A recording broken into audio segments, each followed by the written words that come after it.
It's time once again for another episode of Evolve Sales Live. Welcome back. I'm Jonathan Fisher. According to the LinkedIn Social Selling Index, leaders in social sales attract 45% more sales than their peers and are 51% more likely to reach their quotas. So how's your social selling game? Well, if you'd like to get the most out of LinkedIn in the coming year, you're in the right place. Because here to help us with that is social selling expert Monika Ruzicka Kenter. Monika's made a Hi. career of helping community organizations, NGOs, companies of all kinds learn to use social far more effectively. She's a highly regarded speaker, podcaster, she's a trainer, and she's also the business development officer for Ready for Social, a proprietary social selling content distribution platform. Monika, fantastic to have you back on the show with us today. Hi, Jonathan. Great to be back here. Thanks for So, having me. yeah, you're a great voice in this topic, and it's obviously something that's super important to us and to our audience. And if you would, just for some of the audience members who might be new, tell us a little more of what you do every day. Yes. So there's two things I primarily do. I do business development for our own SaaS company. So as you said, Jonathan, we have a social selling content distribution platform. We are a small business ourselves, and we sell to large companies. So it's a B2B sale into mostly the enterprise space, actually, for our software and our social selling program. So that's a big part of my job. And the other part of my job is to create content. And I have a podcast as well. And I train salespeople and executives, as well as business development and marketing people, in how to use LinkedIn efficiently and So, effectively. so you spend a little bit of time on this topic, sounds like. Yes, a lot. Since about 2016 on the teaching side, but I've already used LinkedIn before for my own purposes of developing business. Very cool. Well, as we get into some of the content today, I may be interested to hear some before and after stories from your work with other Yes. companies. And but and our topic today is getting the most out of LinkedIn in 2023. It's the final quarter of 2022. Hard to believe. Time to start planning, everybody. Right. Before we get into that, though, I do want to ask you, Monika. Do you feel like tech company founders and business development people are still missing the mark on LinkedIn to a great extent? I feel over the past 2 years, people have gotten much more LinkedIn savvy just because they had to, I think. Hmm. I mean, obviously, we've talked about the pandemic, I think maybe enough, but it's just changed the ways that people do business. And there's one thing that started before the pandemic already is that the buying processes have just changed. Just as we individuals buy mostly online, we inform ourselves online, but that's happening in business buying as well. Hmm. And of course, especially in the tech SaaS industries, a lot of companies have recognized and understood that they need to be on social media, on LinkedIn, to be where their buyers are looking for information. Um, yeah, so I feel a lot of companies have recognized it, but I think a lot of people still don't know how to use, especially LinkedIn, to their best, to get the most out of it. So it's getting more attention, but there are still some gaps to be filled when it comes to execution online. What are some of the biggest mistakes you see being made? Yeah, one of the biggest mistakes I see people is just talking too much about themselves and being too aggressive and too salesy. And Hmm. while, of course, it's not bad to be selling, I'm selling, right? Selling is just a good business function to be in. Um, Especially with the pandemic, decision makers have gotten sick of being sold to. Hmm. And one thing that I hear from the executives in the companies that I consult, every single time I speak with them, is that they get sold to too much in a too little personalized way, that people don't even take the time to do a bit of research about them. And Hmm. there's just too much of it, and it's not getting anywhere. I mean, Hmm. if you scale that enough, right? If you scale your not so great sales outreach enough. You will always find some people, that will respond or something, but it's not a very effective way. And I feel you can burn a lot of potential on LinkedIn by just being overly aggressively salesy and not enough personalized. Is this in the tone of the messaging? Is it just going straight to a pitch too soon? What are some of the ways this is manifesting? Yeah. So the first thing is actually, yes, doing too little research and the tone. I mean, you wouldn't believe. So I sell social selling solutions and consulting. You wouldn't believe how many messages, and I'm not even a decision maker in that sense, right? You wouldn't believe how many messages I get from other people trying to sell me exactly what I sell. That's just so pointless. Like they didn't even take the time to check my profile, or maybe they set, their search parameters badly. Like, what's the point? Yeah. It's like, That maybe makes a I'm lot of happy sense. to connect with them, but what are they trying to sell me? And I think, like, the tone of voice, if you're trying to sell something, it's okay to be transparent about it, but then, try to tell the people why they should talk with you. It's not only how great your solution is and what all your software can do, but invest a bit of time into understanding your customer pain points and addressing them in your outreach. Well, that makes a nice segue into my next question: is what should we be doing? What are some of the main ways we can up our game? You've already made an entree into one area of doing some research before you begin to reach out. Now, there's this sort of I don't know if it's a balancing act or maybe it's more of a tension between the need to have enough volume of activity, but to make sure that the activity is at the right quality. Would you talk to that a little bit? How can we effectively research and still hit some good numbers in terms of activity?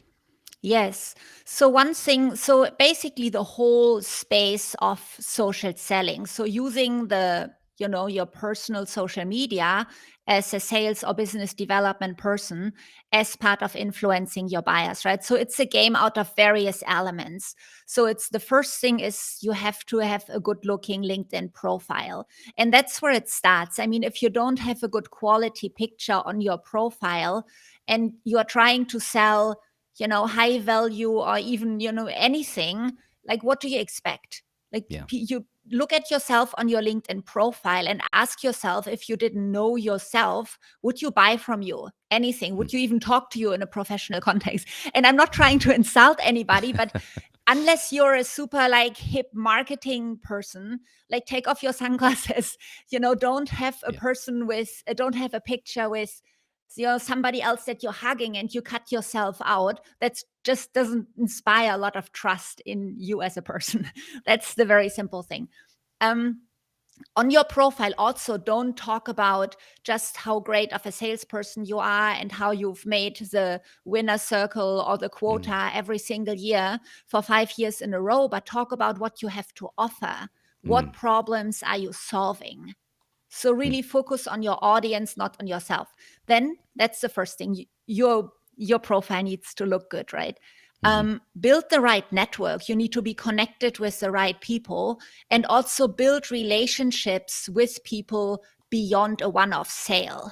If you're selling to small businesses, you can't build relationships with as many people as if you, for instance, sell in an account-based approach. You have a smaller list of targeted accounts. That's easier to build relationships with your decision-making unit, right? But build some relationships on LinkedIn with people and just come across as a real person. It's a social network, and people expect you to somehow appear not like a robot or somebody who's just pushing out messages, but a real person who has real conversations on the platform.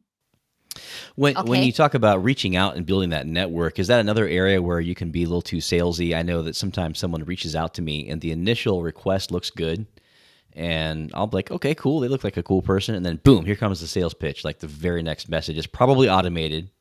Talk to us about Yes. that. Yes.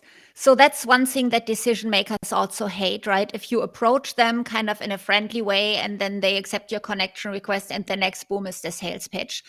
So it's, in my opinion, again, as I said, you can be transparent that you're trying to sell something, but at least then, really, if you use automation software, really narrow down the audience to whom you send a certain type of messages. And, really be very specific and very targeted and address a specific pain point that you're helping them solve. And make it clear in your messaging that you are trying to help them, what they can expect for you and what's in it for them to engage with you. And don't try to be, on the one hand side, don't try to make it look like a casual networking and then hit them with your sales pitch as soon as they accept your request. I mean, I sell Seems disingenuous, huh? Yes, and it annoys people. Yeah. Really, it annoys people. And then, if you want to have a bigger sales outreach, then it's better to use tool like the Sales Navigator and Okay. have, dedicated sales messages, which people can recognize as such. Have a good subject line so that motivates people to open the message that you send to them, and be very concise and do that at scale, that the people who you hit at the right moment of their buying journey, they will open your message and they will want to have a conversation with you. So Could you I give us think, some good examples, maybe some bad examples, without citing real company names? But yes. No, one bad example is a lot of people, I don't know, a lot of the emails that I receive, they have a subject line that says quick question. I'm like, a person who I don't know who wants to ask me a quick question, that smells to me like somebody who didn't take any time looking into who I am. And what kind of quick question could that be? Those are the things I don't even open. Be very specific. Use a relevant keyword, for instance, if you're selling something, automation, or you're selling to the automotive industry. Use just a relevant keyword that you think interests these people, like automotive, automation. Use that in your subject line, something that is top of mind for those people and that tells your audience, okay, you have targeted this to them somewhat. Quick question just doesn't cut it. Right. So when you're talking about sending these messages using Sales Navigator and having a relevant Yes. subject line, can you unpack that a little further for us? Like maybe give us the ABCD steps. Like I've reached out to them. Give us an example of what that should sound like. Maybe give us an example then. What is the follow-up looking like? Do I want to have like a white paper that's relevant to them and give it with no strings? Do I want to make them aware of a live event I'm doing? Should I have something like that? Is that important? Like maybe give us a little more of the nuts and bolts. Yeah. So I think it can be like, so let's say if you are selling account based, okay, you relationships and you make it very specific. So for account based selling into large accounts, I would say make it as personal as you can. Okay. And then build the relationships, connect with the relevant decision makers, and really start building the relationships. Okay. You can start with a connection request to individual selected people. And ideally, you have looked at their profile before you write a connection request, and you have something specific to say to that person. Okay. I've seen that you have posted something about this topic, or something about their company, and say, I know this is top of mind for your company, for your industry, and you go with that. And then you strike a conversation. Maybe in the follow-up, you can just ask them a question. How is this something that you are currently dealing with? Is this something that is important for you in the, your current strategic priorities or something? Or how do you deal with this and that topic? So something that doesn't smell too salesy, but that helps you show interest in what they do, but at the same time, open a conversation with them. Okay, and then take it from there. Then you can offer them some material. If you have a white paper or something, I'd say don't put it behind any wall where people have to register. Share it and say, hey, I thought you might like this resource, or you have maybe an interesting blog post, and invite them to have a conversation with you. And depending on if you use the Sales Navigator, which is this premium sales tool from LinkedIn, you can put smart links into your messages, and you can get analytics about people opening your documents that you attach. So that's a clever way, so you can see if people have shown interest in your document. So that's an approach, I would say, for the enterprise account-based sales. Like, be personal and really think about the person that you are trying to sell to. Now, if you are selling at scale to like the SMB market or something, you can't go as personal because you just have too many targets out there. But then, as I said, have either a connection request to as many people as possible, and just say, hey, I'm in this industry, I would love to connect with you, and send it out to as many people as possible.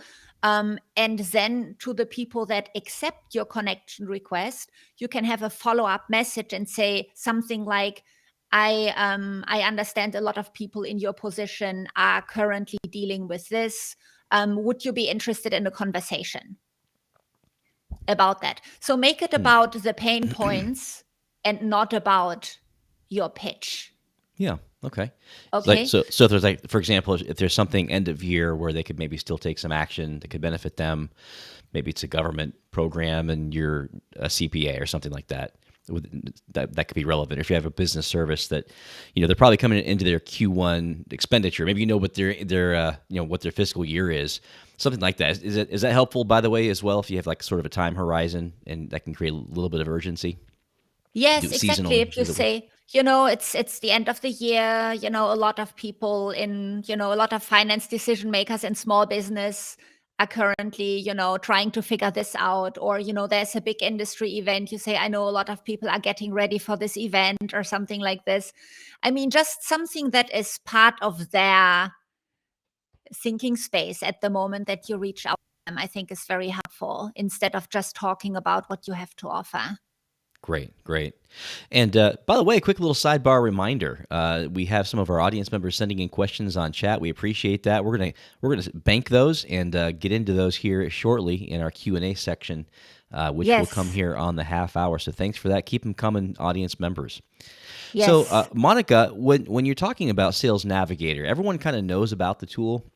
And I think everyone has at least kind of put it to some use who's in sales, or they know someone who has, right? It's part of the conversation. I'll bet it's really highly underutilized, would be my bet. I know I'm not maximizing it in my own efforts with our company. What are your recommendations for that? Are there can you give some tips and tricks and best practices with that tool? Yes. So the Sales Navigator, you're right, it's highly underutilized, even by those people that pay the monthly subscription fee to it. Right. One of the things, honestly, I believe, because it's not a very sexy tool. If you look at it, it's not fun to interact with it. Versus like LinkedIn, you have a lot of pictures and there's a lot of things going on with your feed, videos, and so on. The Sales Navigator just isn't. The user interface is rather boring, honestly. So the functionality is really in the detail that you can get out of the Sales Navigator, the information that you can get out of the Sales Navigator. And for me, one of the keys to using the Sales Navigator is to set it up well, to use the features that it offers to, first of all, zero in to the people that you really want to target, like your ICP, like really find those people and set the right search parameters. Then define your leads lists and keep them relevant. If you don't make sure that they are kept relevant, then you all of a sudden get all these notifications from people that are not relevant to you anymore. So invest the time in keeping your lists organized and relevant. And then go into it every single day and follow up with the notifications that the LinkedIn Sales Navigator gives you. That's one of the main benefits that I see in it, that you can cut out all the other noise from LinkedIn that is maybe fancy and interesting, but it doesn't help you achieve your sales goals. But in the Sales Navigator, you can focus on just your prospects and your main accounts, and get notifications about what decision makers have been changing, what is the latest news about the company, are they growing, are they not growing? And those are all triggers for you to reach out to them, or to categorize them accordingly, to say, okay, this is the people I want to reach out to today. Or you can follow up with their content, or comment on what they are posting on social media. So those are the things. Oh, sorry, go ahead. After you. No, I wanted to say, so those are the main things, is like keep it organized and relevant, and interact with it daily. Because if you don't, then you have all these like hundreds of notifications there, and you feel like you're falling behind, and then it's like not really worthwhile paying the money also. Right, that daily engagement. It's going to keep you sharper, keep that list a little bit more focused, and doesn't seem like it's turning into a chore. And Yes. rather, you're actually truly engaged. Yes. When it comes to building these lists, when you're doing it an account based play versus something more enterprise level, what are some thoughts on how that might differ? Give us some pointers on that, please. What do you mean? Well, when like in your targeting, like are there, because it's tougher to build a list sometimes when your sale is more complex, right? So maybe using these Navigator tools when you have stakeholders that are in 5 departments is it can be Yes. challenging, I guess is what I'm trying to say. I didn't ask that very well. Hopefully you picked up what I No, meant that time. it's okay. It's okay. So if you Operator error. My apology. don't worry at all. So if you sell more to like a mass market, like SMBs, then I would say you organize your lists more by a specific job title, like the head of IT or the VP of product development, whoever you're selling to, then maybe across a certain region or across a certain industry. Okay. Versus if you're selling enterprise, then you organize yourselves by accounts. And there's a nice feature in the LinkedIn Sales Navigator where you can create account maps of your account, where you can organize the main decision makers according to you can create a 3-tier system out of the main decision makers in your organization. And then maybe you have a leads list of that contains your top 3 accounts, and have the main decision makers that are part of your decision making unit in that leads list. I'll bet there's audience members who weren't aware of what you just said. So there's a lot of functionality inside of Sales Navigator that you can use to organize and target yourself when there are these different departments. Do you like to Yes. sell from the top? Do you recommend that? Or is it sometimes good to hit, somewhere in the middle of the organization, if there's a departmental head who may or may not have final decision-making authority? What are your thoughts on that Yes. angle? So I believe that it really depends who you're selling to, right? If you're selling into the enterprise, then selling to the C-level people is extremely hard. If you sell to smaller companies, then it's a little bit easier. If you have a company with like 20 people or 100 people, it's probably easier to get to the top levels than if you have like a 50,000 employee company. But what I believe to selling to the people that are within your reach and building relationships with them. It could be the director level, the head of level, the VP level. Just build relationship with them and just try to get to so let me take a step back. If you're selling enterprise, that would be my strategy. Okay. If you're selling to the SMB market, then I would say go for the people that you really want to go after and scale your efforts. Okay, that makes a lot of sense. Okay. But you need to be targeted. Again, just don't make it, as we said, everything I said before is true. Don't just send out like random generic messages. They will not get you very far. Well, let's talk about the difference in scale on the other side of the table. So, if you're prospecting from a company that's newer, maybe you're in your first, second, third year, and you're trying to hit some big wins. What are your thoughts? Are there some special advantages that you have as a smaller company? I mean, they don't know you from Adam, right? But here you are in this social network. Are there some advantages? Are there some challenges for the startup in, say, their third year? Round A, got to grow fast. What can they do? Yeah. So I think for small companies, it's definitely hard because people typically don't know you. You don't have made a name for yourself unless you are one of these companies that everybody talks about because you have like invented something really cool that, or Right. some very well-known people have invested in you. But let's say that's not the case. Nobody knows you. So in that sense, I would say you can do a lot, and you typically have also small budgets, like you don't have like big money available. So I think there LinkedIn and social selling are very interesting tools because you don't have to spend a lot of money, but you can get a lot of impact by reaching out to people and also by putting interesting content out there. So we haven't really talked much about the content. content marketing and, the intersection of content marketing and sales has become such an important factor because, as I said earlier, the buyers are more and more how do you sell it? How do you say it? Sorry. They determine themselves when they want to engage with Self-selected. whom. Yeah. Self-selected, exactly. Mm-hmm. So it's harder to sell to people. People want to buy, and when they are ready to buy, and they want to find their own information. So it's really important as a smaller company to have relevant information out there, information that educates people about what you are doing, that helps people, that helps your target audience do a better job at what they do.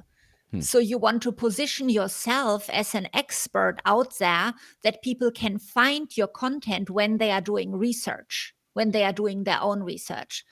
And you can leverage your team, you can leverage your sales team, you can leverage your executives, you can leverage your entire, all of your employees by getting that content out on social media.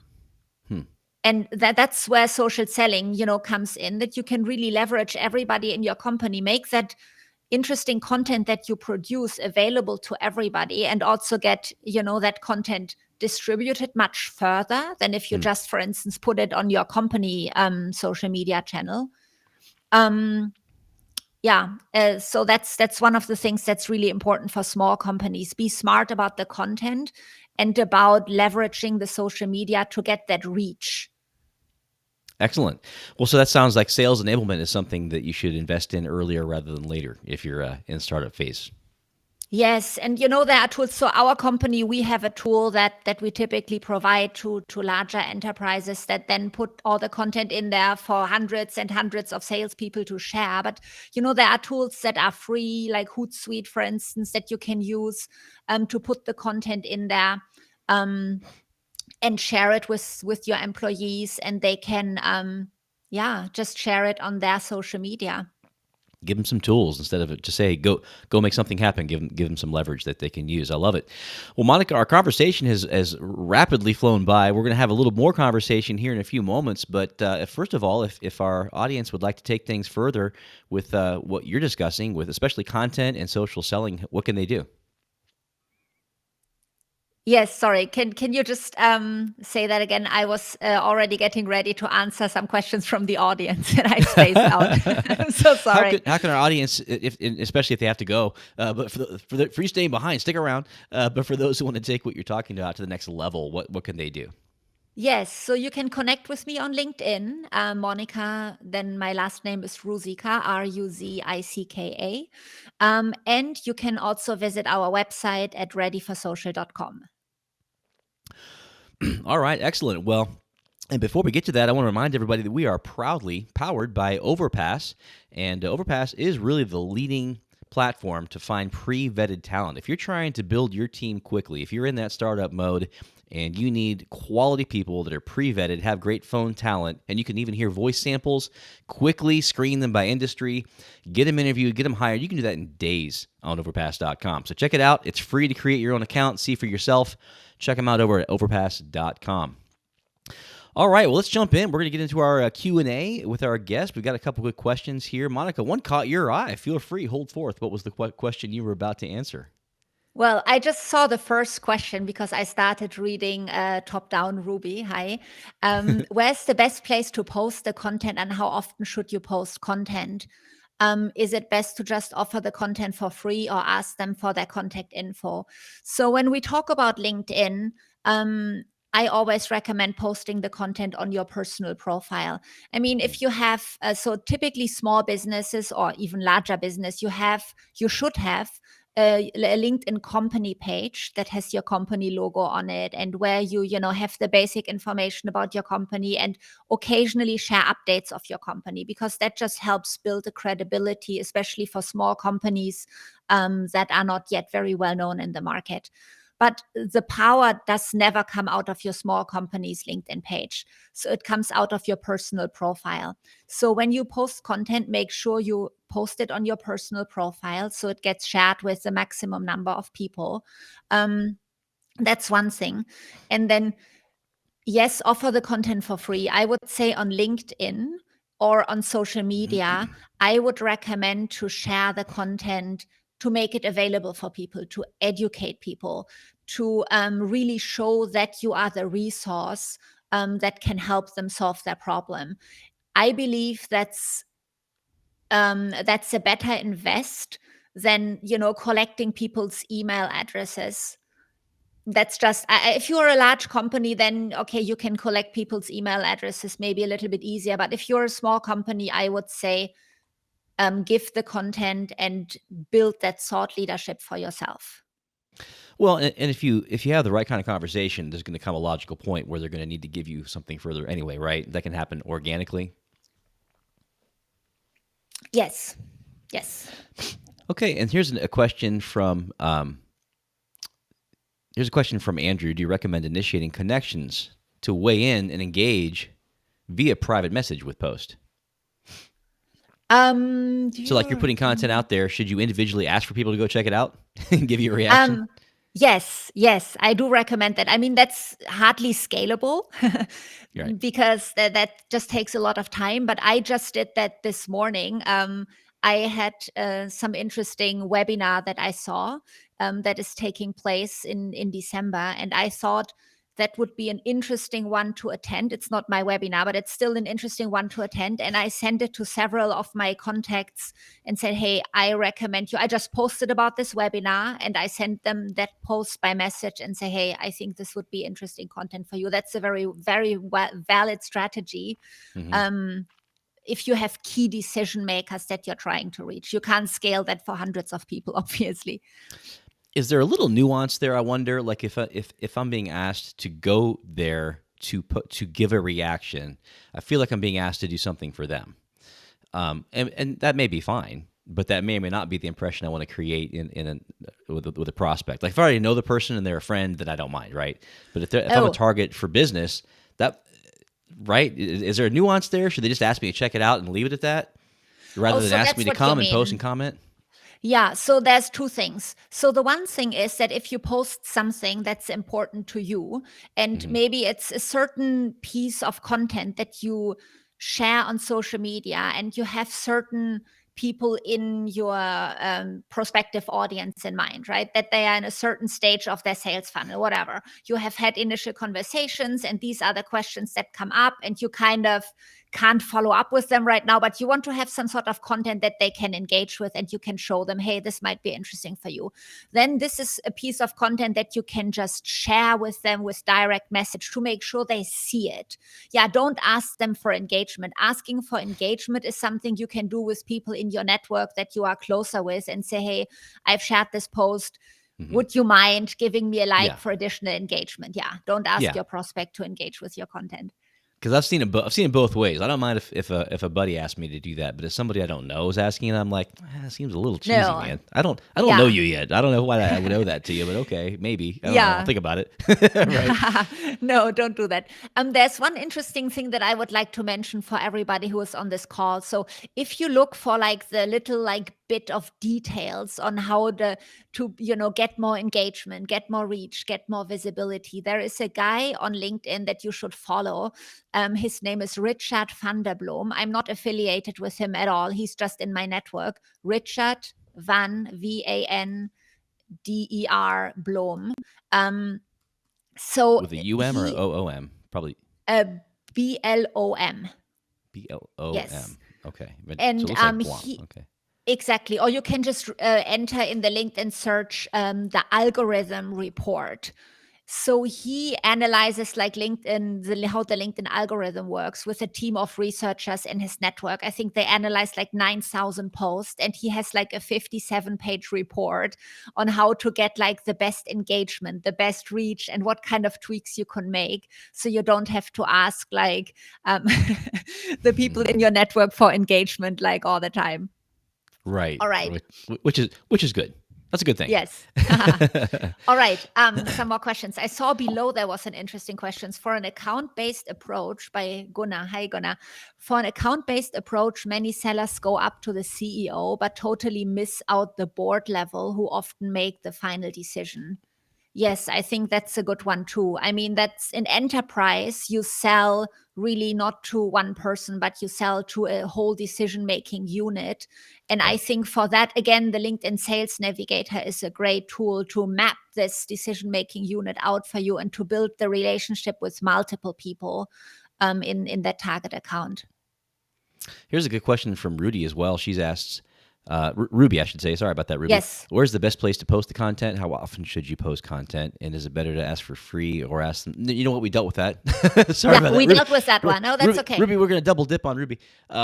So I had another one I wanted to hear from Greg. Here we go, Greg. This is the one I wanted to show. So how long should the message be and how many follow-ups? Are there some best practices? Obviously, it's probably more art than science at this point, but what are your thoughts? Yes. So I think the LinkedIn, I need to think, I'm not a numbers person, honestly. So I think the LinkedIn, when you are in the LinkedIn Sales Navigator, then they tell you, I think it's 500 characters or something. It's fairly short. And you need to realize that by now, I think 58% of people use LinkedIn on their phones. And then you imagine you scroll through a long message on your phone. So I would say keep it short and sweet, like maybe 2 or 3 paragraphs. Don't bother with a long introduction about yourself or your company, but really talk about what you have to offer. And then if that sparks people's interest, then they will come to your profile and check you out. Right, for sure. Yes. And then the follow-ups, there's also various, like, you know, I think people have different opinions about that. I sometimes, there are some people who like to follow up until they get a clear yes or no, even at the risk of like annoying people. But I know people that are very successful with like 5 or 6 sequences that they have. I would recommend, if you do like a repeated, like structured follow-up process with messages to people, then always have, or not always, but most of the time, have like an additional piece of content of value that you're offering to the people. I mean, don't do 6 follow-ups that just read, oh, but I think I just want to bring this back to the top of your inbox or something like that. Right. But share an interesting piece of content and just leave it with that and offer to have a conversation. So build out like your follow-up journey with relevant pieces of content and value that you can offer. Yeah. And I personally, because I sell into large accounts, I like to do my follow-up also through LinkedIn. So I have a list of people that I have mapped in the Sales Navigator, and I always get a notification when they post something on LinkedIn. And instead of reminding them to come back to me or to have a conversation with me, I add conversation to their LinkedIn posts. Yeah. And by them, Nice. it's always a reminder to I pop into their conscience, and I have done something for them because I have commented on their post. That's a different way of following up. But again, that's not scalable or across thousands of prospects. That's more something you can do when you have like a targeted list of accounts. Love it. That's a double benefit in that regard. Yes. I have a question from a LinkedIn user, and I was going to ask about video messages. This user is asking about a concise but casual audio message to your first level connects. Would that help you stand out, and would you be inclined to listen since that's relatively rare? What are your thoughts? I think it definitely stands out. There's very few people that do audio messages, or even like recorded video messages. I think that's definitely something worth trying because people will remember you that way, and they have a different aspect of your personality. They have your voice, they have seen you. Does it necessarily make you sell more? That's a good question. I mean, it really depends on if you have a matching product, but it's definitely, obviously, I think it's definitely a way to try to engage with people. Though not everybody, it depends also on your target audience. Not everybody might really understand. It's like, okay, well, why is this person sending me a video message, right? It's like, it depends a little bit on your target audience if you feel they would be receptive to that. That's great.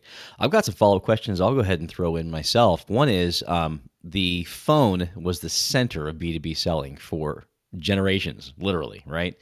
Yes. And now we have this whole other world where a lot of us are a little annoyed with our phones. And it's very difficult for business development people to, I think, even know what to properly do with it. We got sales managers still expecting dials. Can you talk a little bit about that tension and what is the role of telephone communications in 2023?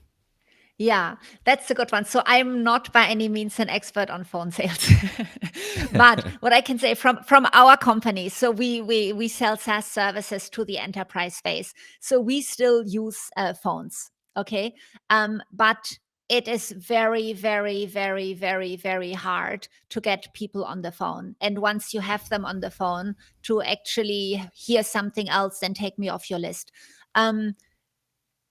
I mean, I guess it's worth a try. I don't know what to say about it. I think there might still be a place. We still do it, but that's not really where our business comes from. Yeah. So Yeah. is the in terms of structuring your funnel, do you find that most of the more successful efforts are trying to drive basically a Zoom call or whatever platform, some sort of a video interaction as the logical step to begin discovery? Is that what you're seeing, or are there other patterns out there that also work?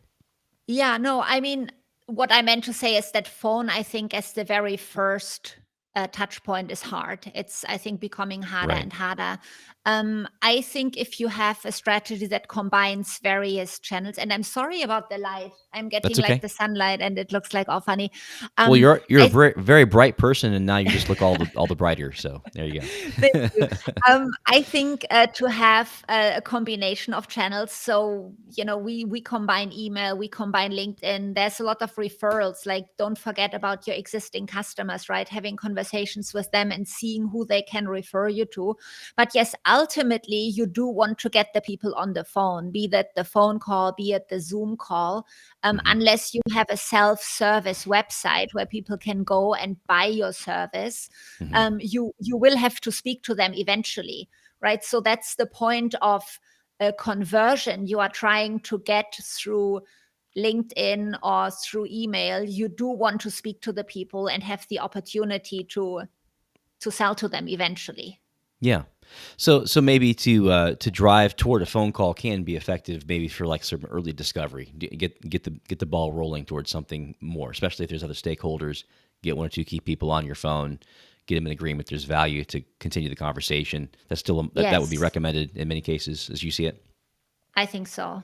Yeah. Yes.